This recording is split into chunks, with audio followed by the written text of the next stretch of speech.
Hi, my name is Helen, and last winter I found myself standing on the doorstep with nothing but 2 old suitcases. My daughter looked me in the eye and said the words that shattered me. "You're a burden, Mom. We don't want you here anymore." I had spent my life giving her everything, but in that moment I realized she saw me as nothing. What happened next, though, changed everything. Before I share how I turned my daughter's betrayal into the sweetest revenge of my life, I want to ask you something. If you were ever called a burden by your own family, what would you do? Would you forgive them or teach them a lesson? Let me know in the comments, and also tell me which city and country you are watching from so I can thank you personally for being here. And don't forget to like, subscribe, and hit the bell for more. My name is Helen. If you saw me today, you might just think of me as an ordinary woman, someone who's lived a simple life, someone who blends into the background, but behind every wrinkle on my face, every streak of gray in my hair, there's a story of sacrifice, love, heartbreak, and eventually awakening. I grew up in a small town, the kind where everyone knows each other's names and news travels faster than the morning paper. My parents weren't wealthy, but they were hardworking. They taught me the value of honesty, resilience, and putting family first. I carried those lessons into my own adulthood, never realizing that sometimes putting family above yourself can come at a devastating cost. I married young. Michael was my first love, my steady anchor. We built a life together, not a glamorous one, but filled with shared dreams. When our daughter Lily was born, I thought my heart would burst from love. I can still remember the way her tiny fingers curled around mine, the way her laughter filled our small home, the way she looked at me as if I were her whole world. From that moment, I promised myself I would give her everything I possibly could. Life, of course, had other plans. When Lily was just 10 years old, Michael passed away suddenly from a heart attack. One moment he was there, strong and steady, and the next he was gone, leaving behind silence that seemed to swallow the air itself. I remember holding Lily that night, her small body shaking with sobs, her voice muffled against my chest as she kept asking, "Why, Mom? Why did Daddy leave?" I didn't have answers. I only had resolve. I told myself I had to be both mother and father. I had to carry the weight of 2 lives so Lily could still have her future. Those years after Michael's death were some of the hardest of my life. I worked as a receptionist during the day, then cleaned offices at night. There were days I was so tired that I'd fall asleep on the bus ride home, jerking awake at the last stop, embarrassed, but too exhausted to care. Vacations weren't even a dream. They were something other families did. My wardrobe stayed the same for years. A few simple blouses, 2 pairs of sensible shoes, 1 winter coat I patched up more times than I can count. But Lily? She never went without. She had new school supplies every fall, the pretty dress she wanted for her first dance, the braces to straighten her teeth, and the chance to join dance lessons that she begged me for. I told myself it didn't matter if I skipped meals or wore the same dress to work every week. What mattered was that my daughter never felt less than anyone else. I'll never forget her college years. Getting that acceptance letter had been one of the proudest moments of my life. I remember clutching it in my hands with her, both of us crying tears of joy. But then came the crushing reality. Tuition fees.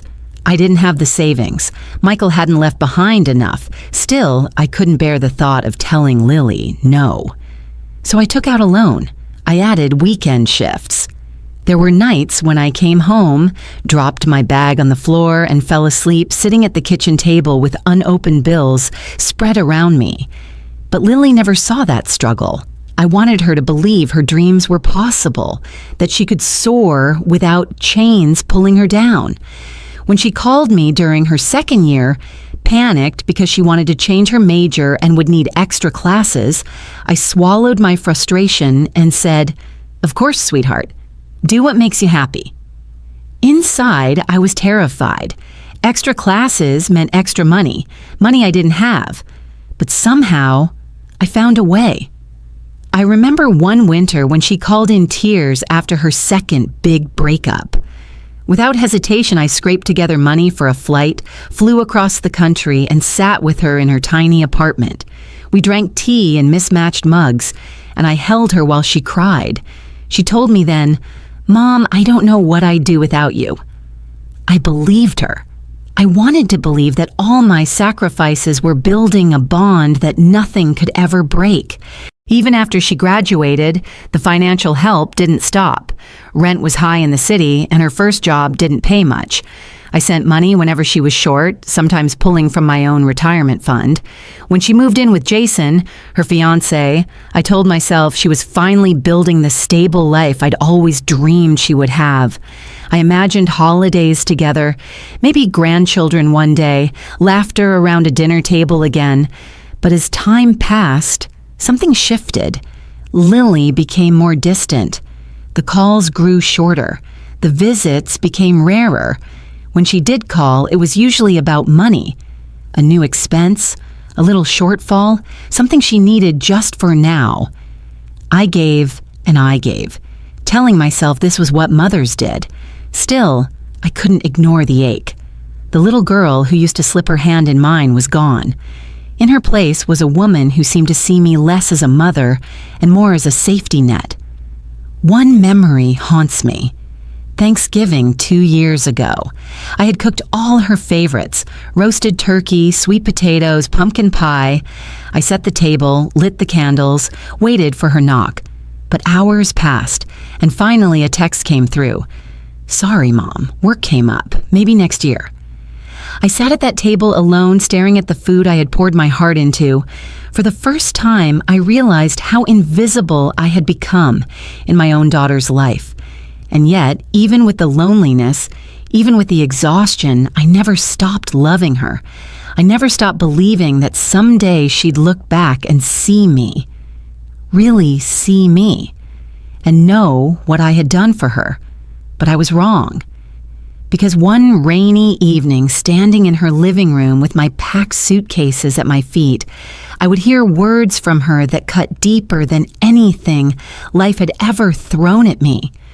Words that would shatter the illusion I had carried for decades. Words that would turn my love into steel and my sacrifice into strength. She called me a burden. It was a rainy Thursday evening, one of those nights where the sky seems to pour endlessly as if it's trying to wash away the world's sins. I had just come home from work, my shoes soaked through, clutching the handle of an umbrella that had flipped inside out in the wind. All I wanted was to set my bags down, warm up with a cup of tea, and maybe hear Lily's laughter echo in the hallway like it used to when she was little. Instead, I walked into silence. Jason sat on the couch, scrolling on his phone, his jaw tight. Lily was in the kitchen, arms crossed, her back against the counter. The tension in the air was thick, like walking into a storm. My stomach sank instantly. I knew something was wrong. "Hi," I said softly, forcing a smile. "Rough day?" Jason didn't look up. Lily glanced at me, then quickly looked away. My heart began to pound. "Mom, we need to talk," Lily finally said. Her voice wasn't the gentle, warm tone I remembered from her childhood. It was clipped, sharp, rehearsed almost. I set my umbrella by the door and tried to steady my voice. "Of course, sweetheart. What's going on?"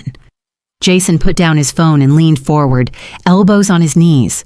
He spoke before Lily could. "This isn't working, Helen." For a moment, I didn't understand. "What isn't working?" "You living here," he said bluntly. The words hit me like a slap. I blinked, searching Lily's face for contradiction, for a shake of her head, for a no. "Mom, that's not what we mean." But she didn't speak. "I don't understand," I whispered. "I've tried to stay out of the way. I help with the bills. I cook. Jason cut me off. "It's not about money or chores. It's about space. We need our life, our privacy. Having you here. It feels like we're babysitting an extra person." An extra person. Babysitting. The words stung, but not as much as what came next. Lily finally met my eyes, her expression cold. "Mom, you've become a burden." The world tilted. My ears rang. For a second, I thought I had misheard her. "A burden?" I repeated, my voice breaking. Her face softened just slightly, but not enough. "You know I love you, but Jason's right. We're starting our lives together. We can't do that with you here. It's too much." I gripped the edge of a chair to steady myself. Images flashed through my mind. The nights I skipped meals so she could eat. The double shifts I worked for her college tuition.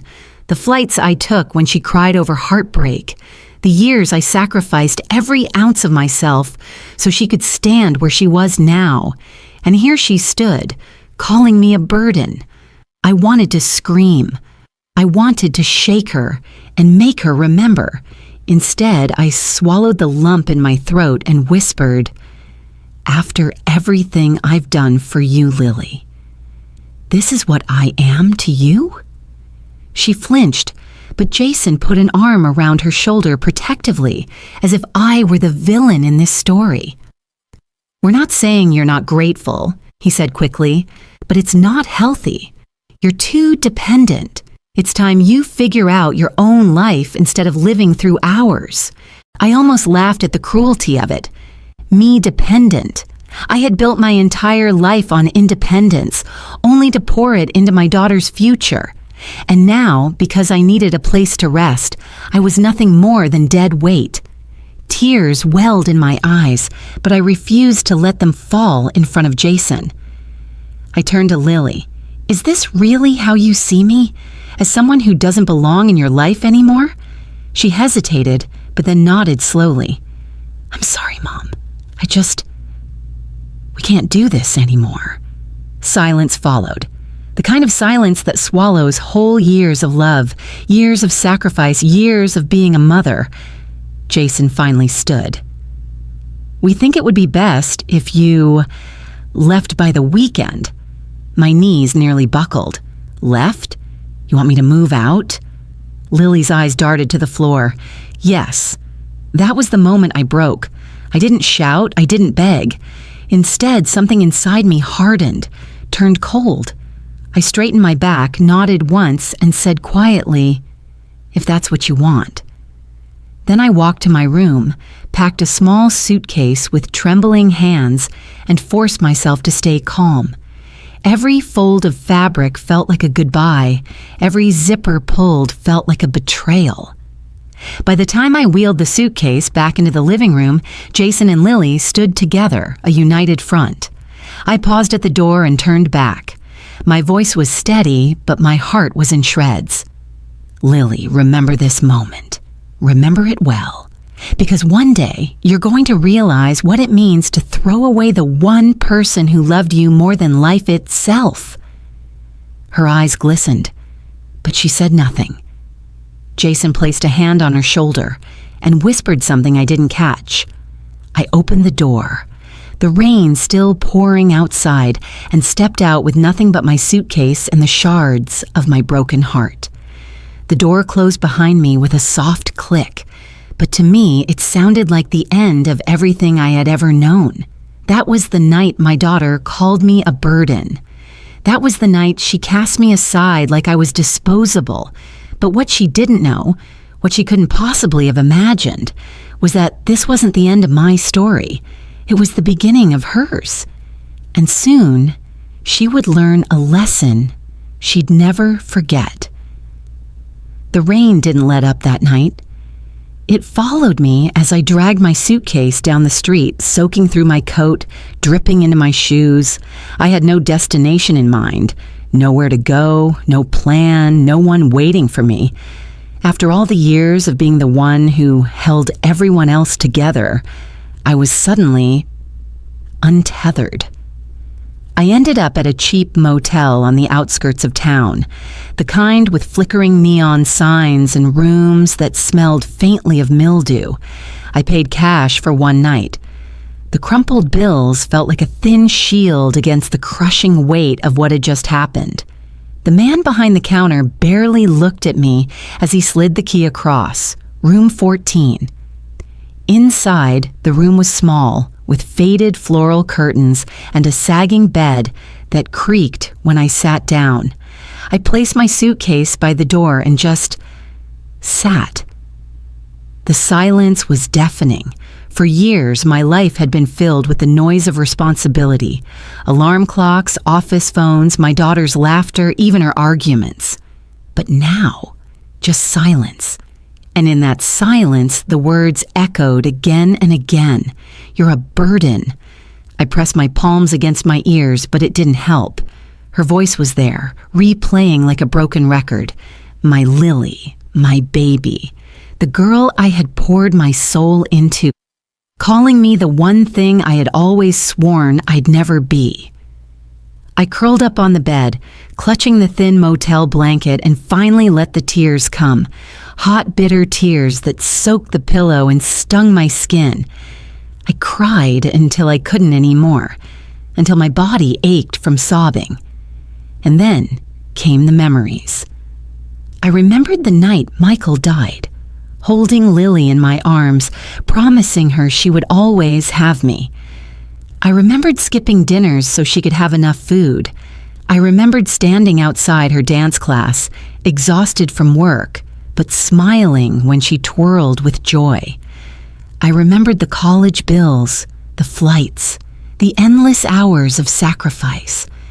Every single choice I had made, every decision, every sacrifice was for her. And now, she had looked at me and decided I wasn't worth keeping around. I whispered to the empty room, "What did I do wrong?" My voice cracked, but there was no answer. Just the hum of the old air conditioner. The next morning, I sat on the edge of the bed, staring at my reflection in the cracked mirror above the dresser. My eyes were swollen, my face pale, my hair tangled. I barely recognized the woman staring back at me. "Who are you?" I whispered. "Where did you go?" Because somewhere along the way, I had stopped being Helen. I had become only Mom. My identity was swallowed whole by motherhood, by sacrifice, by giving. I hadn't thought about what I wanted, who I was, or what my dreams were in decades. My life had been a currency, and I had spent every last cent of it on Lily. And what had it bought me? A motel room. The bitterness rose, but so did something else. Clarity. That morning, I took a walk. I passed by coffee shops where mothers laughed with their grown children, bookstores where people browsed in peace, couples holding hands under umbrellas. I felt invisible, but in that invisibility, something shifted. Maybe, just maybe, being cast aside wasn't the end. Maybe it was the beginning of something I had never dared to imagine, living for myself. Back at the motel, I pulled out a notebook from my suitcase. It was something I'd carried for years, scribbling grocery lists and reminders. This time, I opened to a blank page and wrote one word across the top in shaky letters. Freedom. Underneath, I listed everything I had given up. Vacations, hobbies, friendships, even love. I had buried all of it beneath the title of Mother. And when that title was stripped away, I was left with nothing, unless I rebuilt. That night, as I lay awake staring at the water-stained ceiling, a new thought took root. For years, I had told myself I couldn't say no, couldn't stop giving, couldn't take up space. But maybe I could. Maybe for the first time in my life, I had permission to choose me. Still, the pain lingered. Every text from Lily that I didn't answer burned in my chest. She sent messages that swung between guilt and anger. "Mom, where are you? You can't just disappear like this. Jason says you're being dramatic. Please don't do this to me before the wedding." I didn't reply. Not yet. I wasn't ready to step back into that role, the role of the fixer, the giver, the silent supporter. Instead, I spent my days sitting in the motel lobby, sipping weak coffee and listening to strangers talk. I struck up conversations with the housekeeper, Maria, who told me about her grandchildren and how hard she worked cleaning rooms so they could have better lives. She smiled as she spoke, a smile lined with exhaustion but also pride. I realized then I wasn't alone. There were countless women like me, women who had given everything, who had been called burdens, who had been discarded when they were no longer convenient. That realization was like a spark, small but powerful. By the end of the week, I knew something had to change. I couldn't stay in that motel forever, and I couldn't crawl back to Lily begging for scraps of her love. No, if she saw me as a burden, then maybe it was time to show her just how heavy I could be. Not with weakness, but with strength. I didn't know it yet, but this was the beginning of my revenge. Because life had handed me a cruel lesson, but it had also handed me an opportunity, and I was going to use it. The week at the motel stretched into 2. Each morning I woke up to the sound of traffic outside and the faint smell of burnt coffee drifting from the lobby. I was surviving, but I wasn't living. Yet deep inside, something restless had started to stir. A voice whispering that I deserved more than scraps. One Friday, as I sat in the corner of the lobby reading the classifieds in a crumpled newspaper, my eyes fell on a small headline: "Apartment building for sale. Downtown, prime location, strong rental history." At first, I skimmed past it. Real estate? That was for people with money, people with security. Not a woman sitting in a cheap motel with one suitcase and a broken heart. But something made me circle back. I read the details again. A modest-sized building, 8 units currently rented, with potential for high returns. And then, like lightning striking, a memory surfaced. Years ago, after Michael died, I'd started a savings account, a part of his insurance payout, a nest egg I never touched. I'd always thought of it as Lily's safety net, for emergencies, for her future, for her dreams. But what about mine? For the first time in decades, I asked myself a dangerous question. What if I use that money for me? The idea felt almost sinful, but also exhilarating. I closed the newspaper and sat back, my heart pounding. Could I really do this? Could I step into a role I had never allowed myself before? Not the mother, not the martyr, but the owner, the one in control. That night, I pulled out my old notebook and made a list. I had the savings. I had decades of management experience from running a law office. I knew how to be organized, disciplined, reliable. And most importantly, I had motivation, the kind born from betrayal. The next morning, I called the realtor listed in the ad. A man named Carl answered with a smooth, practiced tone. "Yes, the property is still available. Are you interested in touring it?" My voice shook as I said, "Yes, I'd like to see it." When I hung up, I realized my hands were trembling, not from fear, but from something else: excitement. 2 days later, I stood in front of the building. It wasn't glamorous. The paint was chipped, the windows dusty, the entryway cracked, but it had bones, strength, potential. As Carl led me through the halls, showing me the units, I noticed the tenants.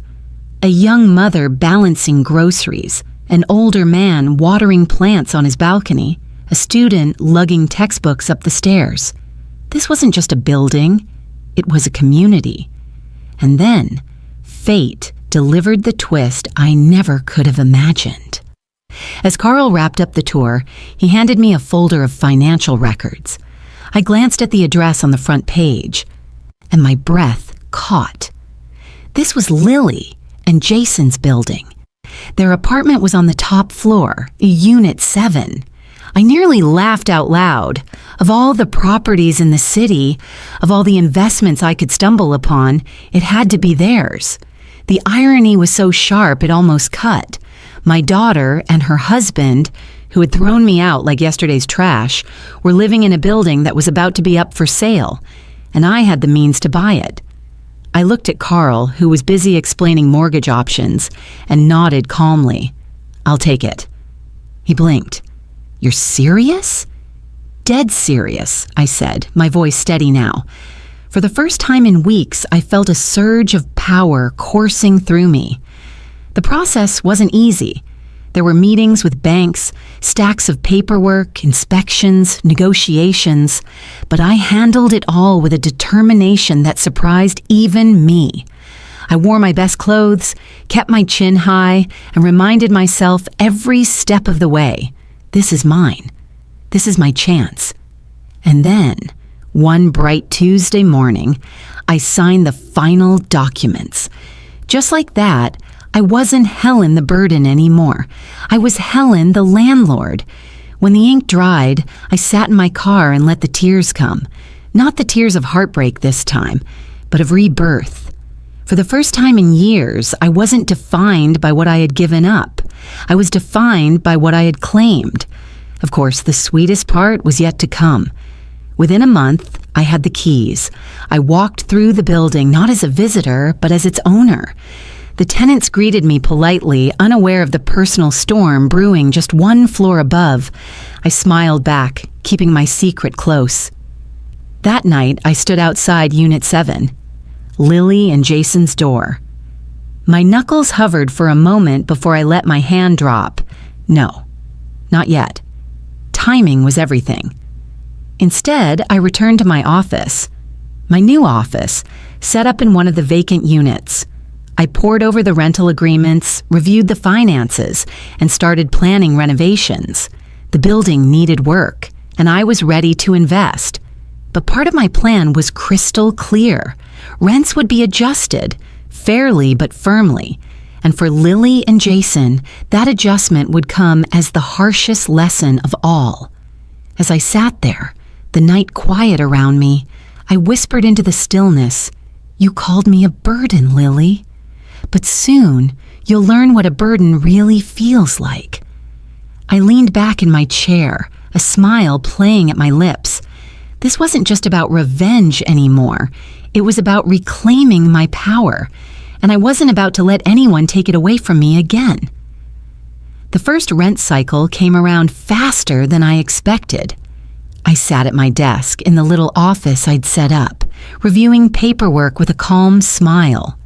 Most tenants would see only a modest increase, just enough to cover improvements and repairs. But for Lily and Jason, their unit had been underpriced for years, and the market value was nearly double.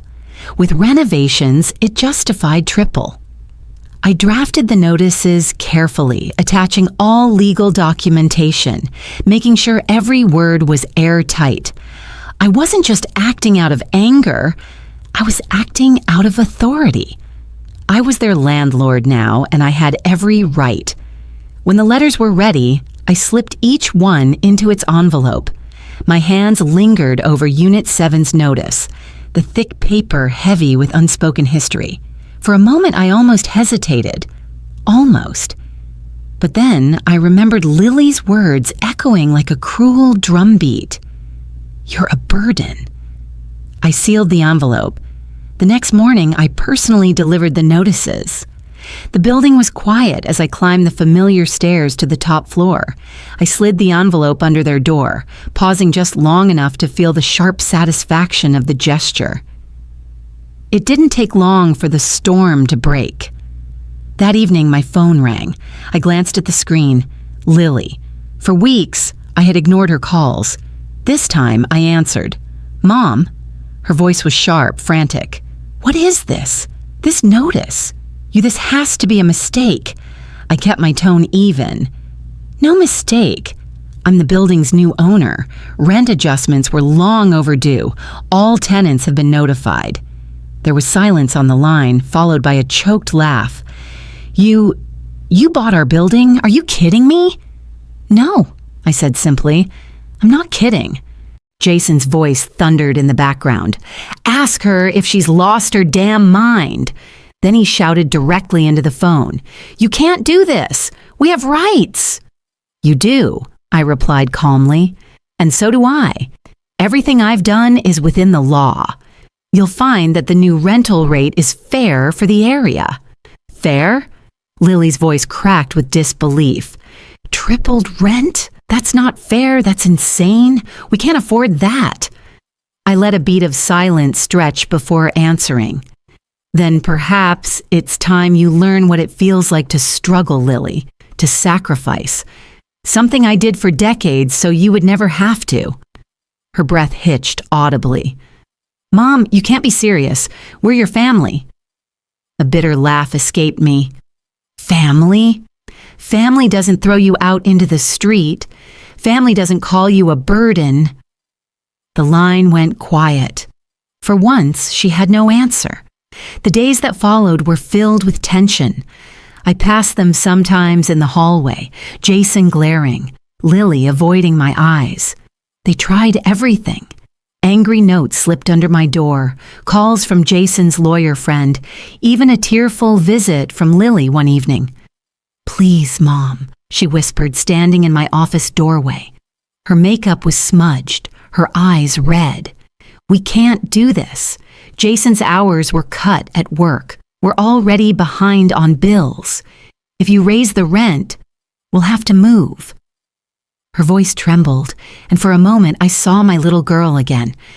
The one who used to clutch my hand after a nightmare. My heart ached. But then I remembered standing in the rain with my suitcase, her words ringing in my ears like a death sentence. You're a burden. I straightened my shoulders. Then move. Her mouth fell open. She stared at me as if I'd slapped her. You can't mean that. I do, I said firmly. I gave you everything I had, Lily, and when I needed you, you pushed me away. You wanted independence from me? Well, now you'll have it. Find another place. Learn to stand on your own. Her eyes filled with tears. She didn't argue. She just turned and walked away. That night, I sat alone with a glass of wine, staring out at the city lights. The guilt tried to creep in, but I pushed it back. This wasn't cruelty. This was consequence. For years, I had shielded her from the real world. Maybe I had done her a disservice. Maybe this was the lesson she needed most. Within 2 months, they were gone. They packed their things quietly, bitterness etched into every box and bag. Jason barely looked at me. Lily. She glanced once over her shoulder as they carried the last load down the stairs. Our eyes met, hers filled with hurt and disbelief, but I didn't look away. When the door closed behind them, I exhaled deeply, the weight of years lifting from my chest. The unit didn't stay empty long. A young couple moved in, grateful for the space, willing to pay the new rate without question. As I handed them the keys, I realized the irony. Strangers valued me more than my own daughter had. And for the first time in years, I didn't feel like a burden. I felt powerful, because sometimes the only way to teach someone the value of love is to take it away. The silence after Lily and Jason moved out was louder than any argument we'd ever had. For years, my life had revolved around their needs, their calls, their demands. Now the building's hallways echoed only with the footsteps of tenants who greeted me kindly, and I found myself breathing easier. But for Lily and Jason, life unraveled quickly. I didn't go searching for news about them, but in a city like ours, word traveled. A neighbor mentioned they had moved into a cramped basement unit across town. Jason's hours had been cut again, and Lily was picking up part-time shifts at a cafe. The glamorous life they had once flaunted on social media had vanished. Their carefully curated photos of wine tastings, vacations, and fancy dinners were replaced with silence. Sometimes, late at night, I caught myself scrolling back through Lily's old posts, smiling selfies in designer dresses, captions about gratitude and love. I would stare at those pictures and wonder, was any of it real? Or was it all just a performance? One afternoon, as I was reviewing tenant files in my office, there was a knock at the door. When I looked up, I froze. It was Lily. Her hair was unkempt, her clothes wrinkled. She looked smaller somehow, like life itself had pressed down on her shoulders. She stepped inside hesitantly, holding a crumpled envelope. "Mom," she began softly, her voice breaking. "I know you don't owe me anything, but I need help." She placed the envelope on my desk. It was a notice for overdue rent. Not from me this time, but from her new landlord. I stared at it, then at her. For a long moment, neither of us spoke. She looked at me with the same eyes that once lit up when she showed me her drawings as a little girl, but those eyes were different now. Older, weary, desperate. "Please," she whispered. "I don't know what else to do." The mother in me wanted to reach across the desk, to pull her into my arms and tell her it would all be okay. But the woman in me, the one who had been discarded like trash, remembered standing in the rain with a suitcase, hearing her daughter call her a burden. I took a deep breath. "Lily, I can't solve this for you. You and Jason made choices. Now you need to live with them." Her face crumpled. "I was wrong, Mom. I shouldn't have said those things. I didn't mean them." "Maybe you didn't," I said quietly, "but you still said them, and words have consequences." Tears welled in her eyes. "So, you're just going to let me suffer?" I shook my head. "Number, I'm letting you learn. There's a difference." She opened her mouth to argue, then closed it again. For the first time, I saw acceptance flicker in her gaze. She nodded slowly, wiped her eyes, and stood. Before leaving, she turned back. "I'll figure it out. I have to. But I hope one day you'll forgive me." When the door clicked shut, I leaned back in my chair, my chest tight. I hadn't enjoyed seeing her like that. I wasn't celebrating her pain. But deep down, I knew this was the lesson she needed, the one I had avoided teaching for far too long. And the truth? I needed it too. I needed to prove to myself that I could finally stop being everyone else's safety net. The months rolled by, and slowly my life took on a new rhythm. I renovated the building, repainted the halls, installed new lighting, and created a little community garden in the back. The tenants appreciated me, not for what I could give them personally, but for what I provided fairly and consistently. I started joining community events, meeting new people. For the first time in decades, my life wasn't about waiting for someone else to need me. It was about discovering what I needed. And yet, there was still a quiet part of me that hoped Lily was finding her way, that she was learning, growing, and maybe even beginning to understand the weight of the sacrifices I had carried for her all those years. One evening, as I watered the plants in the garden, my phone buzzed, a message from an unknown number. When I opened it, my breath caught. It was from Lily. "Mom, we found a cheaper place. It's not much, but it's ours. I'm working more hours now, and Jason's picking up extra shifts too. I just wanted to say, I get it now. I understand what you went through, and I'm sorry. Truly sorry. Thank you for everything, even when I didn't deserve it." For a long moment, I just stared at the screen, tears blurring the words. Then I smiled. Because sometimes revenge isn't about destroying someone. Sometimes it's about forcing them to face the truth and letting them grow from it. And for me, the sweetest consequence wasn't just that Lily and Jason had finally learned their lesson. It was that I had learned mine, too.